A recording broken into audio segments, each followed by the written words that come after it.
Best practices for creating open concept floor plans. Open concept floor plans are a modern favorite because they make homes feel larger, brighter, and more connected.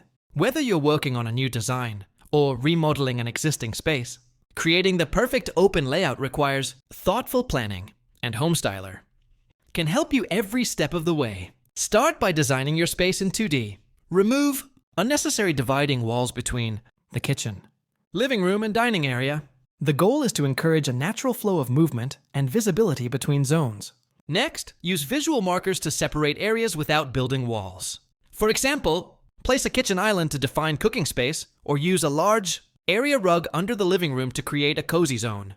You can also use lighting to set the tone for different areas pendant, lights over the dining table, spotlights for the kitchen, and ambient lighting for the living room. In Homestyler's 3D mode, test how furniture placement affects traffic flow. Make sure pathways are open and that the space doesn't feel cluttered.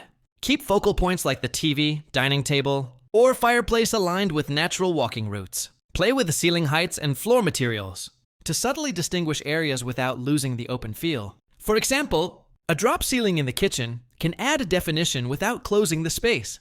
Use the link in the description to join Homestyler for free. With its real-time 3D tools and vast furniture library, you can design a stunning open concept layout that looks great and lives even better.